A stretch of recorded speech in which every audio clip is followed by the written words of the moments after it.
Hello and welcome, मैं हूं विवान और आप देख रहे हैं बॉलीवुड का hottest news show planet Bollywood news. हम एक बार फिर हाजिर हैं बॉलीवुड की latest news and hot gossips लेकर। So why wait, let's start with today's headlines. Film Jai Ho के प्रमोशंस को ग्रैंड तरीके से शुरू करने का सलमान खान का प्लान कैसे हुआ फेल, और दिखाएंगे आपको ऐसी टॉप 10 स्टोरीज जिन्होंने इस हफ्ते क्रिएट किया बज़।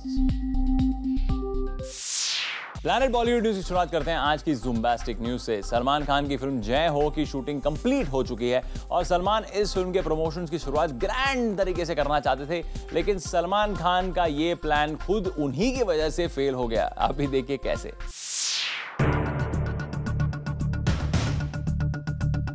सलमान खान की फिल्म जय हो को रिलीज होने में 2 महीने से भी कम का वक्त रह गया है, लेकिन अब तक इस फिल्म का ना तो कोई पोस्टर और ना ही ट्रेलर सामने आया है। ऐसे में सलमान खान के फैंस इंतजार कर रहे हैं कि सलमान अपनी इस फिल्म का प्रमोशन कब शुरू करेंगे। सभी एक्सपेक्ट कर रहे हैं कि सलमान जय हो का प्रमोशन ग्रैंड स्टाइल में शुरू करेंगे, लेकिन ऐसा नहीं हुआ। जी हाँ, सलमान खान ने अपनी फिल्म के फर्स्ट प्रमोशंस को ग्रैंड बनाने के बारे में सोचा तो जरूर था, लेकिन रिसेंटली अपने रियलिटी शो पर कंटेस्टेंट से बात करते हुए सलमान खान ने यूं ही फिल्म जय हो की रिलीज डेट के बारे में बात कर ली और खुद ही कहने लगे कि प्रमोशंस की इतनी गंदी शुरुआत नहीं हो सकती थी। हम आपको बता दें कि सोहेल खान डायरेक्टेड इस फिल्म पर सलमान खान ने काफी मेहनत की है और खुद सलमान खान का कहना है कि ये फिल्म काफी अच्छी बनी है। ऐसे में प्रमोशन की ऐसी ठंडी शुरुआत खुद सलमान खान को भी पसंद नहीं आई। वैसे सलमान खान की इस फिल्म को लेकर उनके फैंस के बीच भी इस हद तक क्यूरियोसिटी है कि अब तक फिल्म के कई फेक पोस्टर्स इंटरनेट पर आ चुके हैं और इन फेक पोस्टर्स को लेकर भी सलमान खान के फैंस का क्रेज कम नहीं दिख रहा है। वैसे 24 जनवरी को रिलीज होने जा रही सलमान खान की फिल्म के लिए 1 महीने का प्रमोशन भी बहुत है, क्योंकि लास्ट 1 साल में इस फिल्म की इतनी बार चर्चा हो चुकी है कि सभी को पता है कि ये फिल्म जनवरी 2014 को रिलीज होने वाली है। साथ ही 2013 में सलमान खान की कोई भी फिल्म रिलीज नहीं हुई। यही वजह है कि सलमान खान के फैंस को इस फिल्म का बेसब्री से इंतजार है। ऐसे में सलमान खान को जय हो के प्रमोशंस की ज्यादा चिंता करने की जरूरत नहीं। Bureau report, zoom, Mumbai. अब बारी है इस हफ्ते की टॉप 10 स्टोरीज जानने की। Those who missed out on our show, हम आपके लिए लेकर आए हैं बॉलीवुड का पूरा वीकली अपडेट हमारे इस काउंटडाउन में। तो चलिए शुरू करते हैं इस हफ्ते का countdown.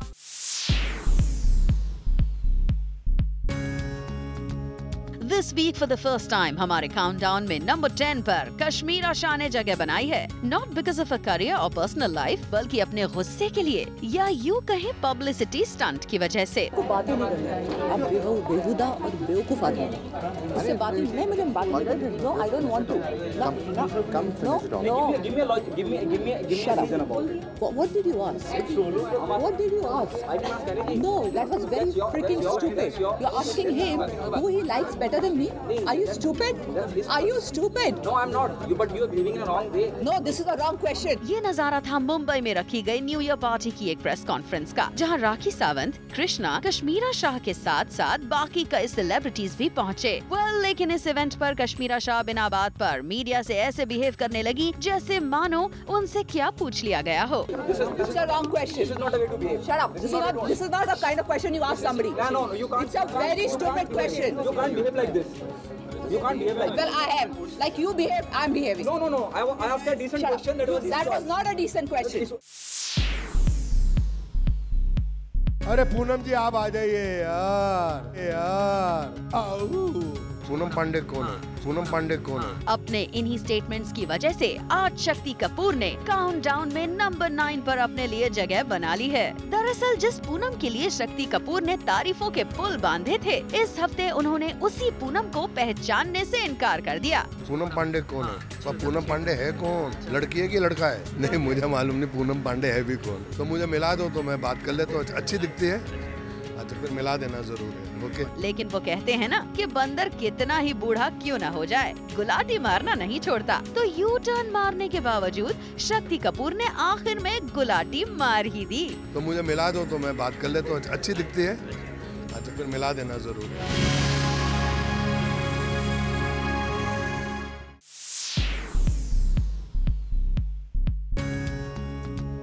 To Today on countdown number 8 is Aamir Khan. उन्होंने एक अवार्ड फंक्शन को अटेंड करने से सिर्फ इसीलिए इनकार किया क्योंकि वहाँ शाहरुख खान को भी अवार्ड मिलने वाला था। सोर्सेज की माने तो ऐसा ही कुछ सुनने में आया है। एक चैनल द्वारा ऑर्गेनाइज किए जाने वाले अवार्ड्स नाइट में बॉलीवुड से 3 स्टार्स को सम्मानित किया जाने वाला था। वो थे आमिर खान, शाहरुख खान और अमिताभ बच्चन। लेकिन जब आमिर खान को पता चला कि उनके साथ साथ बॉलीवुड में अपने कंट्रीब्यूशन के लिए शाहरुख खान को भी सम्मानित किया जा रहा है, तो उन्होंने ये अवार्ड लेने से इनकार कर दिया। आमिर खान ने चैनल को साफ साफ कह दिया कि अगर शाहरुख खान को अवार्ड दिया जा रहा है तो वो अवार्ड नहीं लेंगे। ऐसे में आमिर खान अब इस अवार्ड्स नाइट का हिस्सा नहीं बनेंगे। लेकिन पते की बात यह है कि आमिर खान की क्या ये इनसिक्योरिटी थी या फिर वो अपने आप को SRK के साथ सेम लीग में नहीं देखते।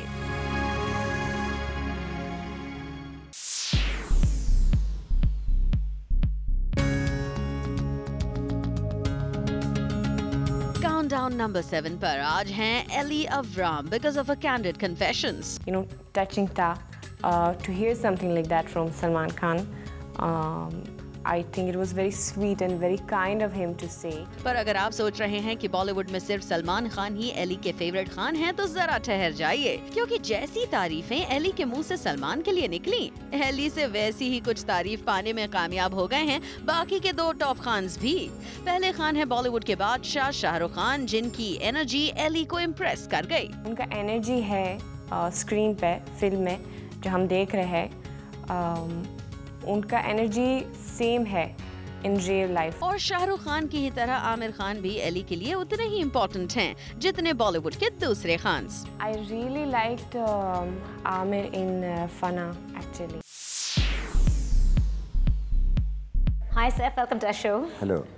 You know, looking at the promos of the film, this looks like a complete commercial film, and we also believe the title was your idea. Tell us about that. Well, we were sitting around thinking, I mean, titles are so important because they kind of sum up the whole movie and either attract you or not, according to me. So I remember Tigmanshu saying that why don't we call it Jairam Jiki, which I thought was a very unappealing title. So, you know, I said, what other titles, something, and he said, well, we're doing a film with Kangana called Revolver Rani. Right. So I said, oh, that's a nice title, you know, it should have been like Revolver Raja. So he said no, and then I said, well, why not Bullet Raja? Okay. And then everyone in the room kind of looked at each other and said, that sounds okay, cool. that sounds nice, let's go with that. And it kind of caught on immediately. So if you get a nice title, it you know, it really helps you publicize the film or talk about the film. It picks up its own energy. So it has the flavor of the movie itself, right? That's what you mean. Yeah, yes, no, but I'm saying rather than, you know, production number 3 or a film like this, or, you know, it's nice to, from the beginning of a film when it's planned, if you have a title, then and a nice title, it kind of publicizes itself constantly in a way. So it's a good thing. You know, when one thinks of Saif, you know, the things that come to mind is very soft, cool, urban. So when you're doing a role like this, does it take that much more effort like what you did with Omkara? This reminds us of that.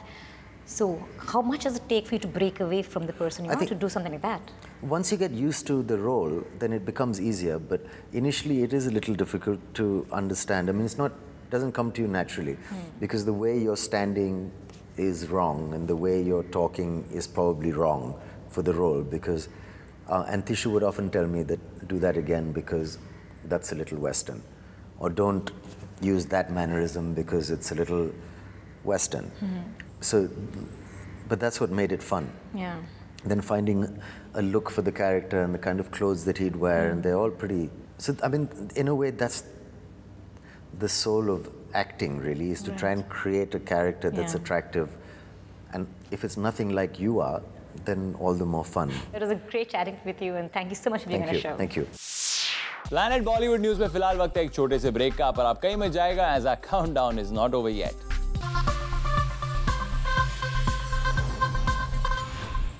Well, our countdown is not over yet. अब जरा नजर डालिए इस हफ्ते की और भी ज्यादा hot and sizzling न्यूज पर।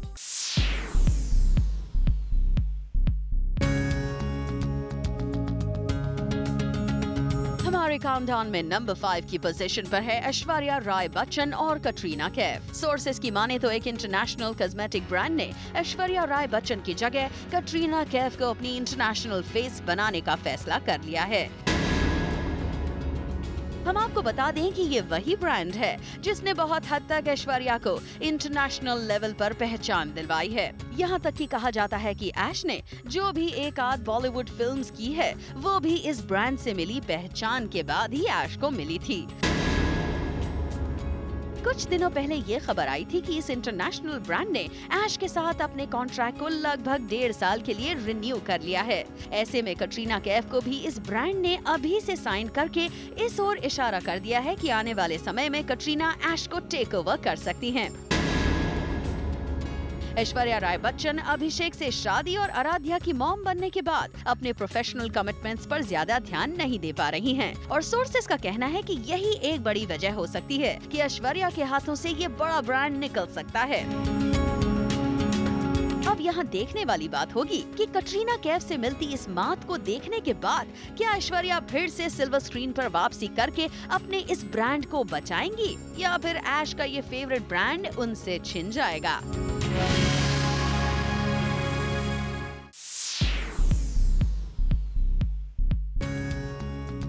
काउंटडाउन में नंबर 4 की पोजीशन पर हैं करण जौहर, जिनके चार्ट शो ने पूरे वीक बनाई कई बड़ी न्यूज। और इनमें से सबसे इम्पोर्टेंट न्यूज रही कि इस बार भी शाहरुख खान और काजोल एक साथ करण के शो पर आ सकते हैं। इस न्यूज के आने के बाद सभी काफी हैरान थे, क्योंकि कुछ महीनों पहले ही जब तक है जान और सन ऑफ सरदार के बॉक्स ऑफिस क्लैश की वजह से अजय देवगन और शाहरुख खान के रिश्ते में स्ट्रेन आ गई थी। ऐसे में जब खबर आई कि SRK के साथ काजोल फिर से करण के शो में आने वाली हैं, तो इस न्यूज से सभी हैरान थे। ऐसे में ज़ूम खुद करण जौहर से इस मामले में उनका वर्जन जानने के लिए पहुंचा और सच्चाई सबके सामने आ गई। Shahrukh and Kajol have been twice on the show together, so they may not come together on this season, but they will definitely be on the show, maybe in separate combinations. जी हाँ, करण जौहर ने ये साफ कर दिया है कि SRK और काजोल इस बार उनके शो में साथ नहीं आ रहे और इसका रीजन करण ने ये बताया कि इससे पहले 2 बार ये 2 सेलिब्रिटीज एक साथ उनकी शो पर आ चुके हैं। Also read that Shahrukh and Kajol are going to be there, so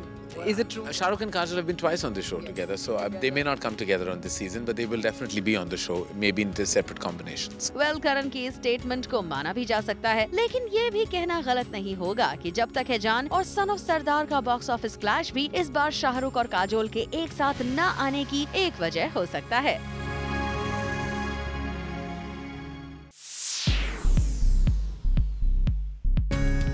हमारे काउंटडाउन में सैफ अली खान के गुस्से ने बना ली है नंबर 3 पर पोजीशन। जी हाँ, रिसेंटली नवाब सैफ अली खान अपनी फिल्म के प्रमोशन के सिलसिले में दिल्ली गए हुए थे और यहाँ सैफ शेड्यूल प्रोग्राम से लगभग 3 घंटे देर से पहुँचे, जिसकी वजह से इवेंट पर मौजूद मीडिया पर्सन्स काफी नाराज थे और जैसे ही सैफ इस इवेंट पर पहुँचे, मीडिया पर्सन्स ने उन्हें माफी मांगने के लिए कह दिया। सबसे पहले आपको सॉरी बोलना पड़ेगा, आपको क्योंकि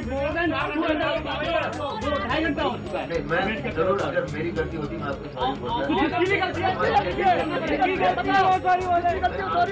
लेकिन सैफ इतनी आसानी से माफी भला कैसे मांग लेते? अगर मांग लेते तो फिल्म में उनके प्ले किए गए कैरेक्टर राजा मिश्रा की तौहीन हो जाती। बस लगता है इस प्रमोशनल इवेंट में सैफ काफी कुछ बुलेट राजा के अपने उसी कैरेक्टर में थे, तभी तो उन्होंने माफी मांगी, तो भी ऐसे कि मीडिया का गुस्सा और बढ़ गया। हमने एक दूसरी बहुत बड़ी गलती की, हम आगे आ गए, हमें नहीं आना चाहिए।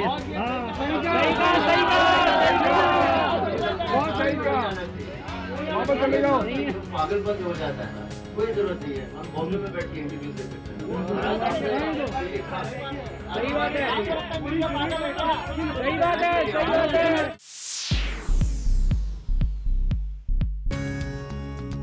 हमारे काउंटडाउन में नंबर 2 की पोजीशन पर हैं रणबीर कपूर, जिनकी कजन सिस्टर करीना ने करण जौहर की चार्ट शो पर कुछ ऐसी बातें कर दी हैं जिससे बॉलीवुड में हर कोई हैरान है। दरअसल करीना ने अपने कजन ब्रदर की शादी की डिटेल करण जौहर के शो पर लीक कर दी है। रिपोर्टेडली करीना ने करण के अपकमिंग चार्ट शो में रणबीर को कटरीना का नाम लेकर कुछ ऐसा टीज किया कि मामला रणबीर कटरीना की शादी पर पहुँच गया।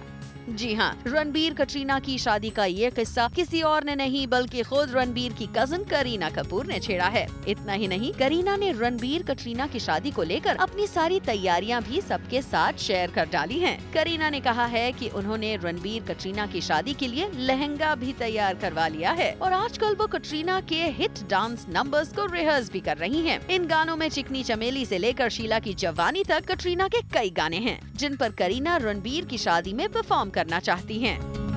ऐसे में अब कम से कम ये बात साफ हो गई है कि रणबीर कपूर की पूरी फैमिली को कटरीना कैफ के साथ उनके रिश्ते के बारे में पता है। और साथ ही जब करीना रणबीर कपूर की शादी में डांस करने के अपने अरमानों को दुनिया वालों को बता रही हैं, ऐसे में हो सकता है कि कपूर फैमिली के घर में शहनाइयों की आवाज बहुत जल्द गूंज सकती है।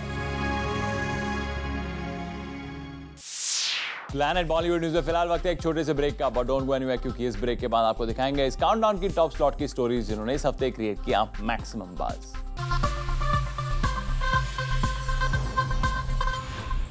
Welcome back. Now it's time to find out कि इस वीक हमारे काउंटडाउन में सबसे ऊपर की जगह किस स्टोरी ने बनाई है, किस स्टार ने क्रिएट किया maximum buzz. Let's find out.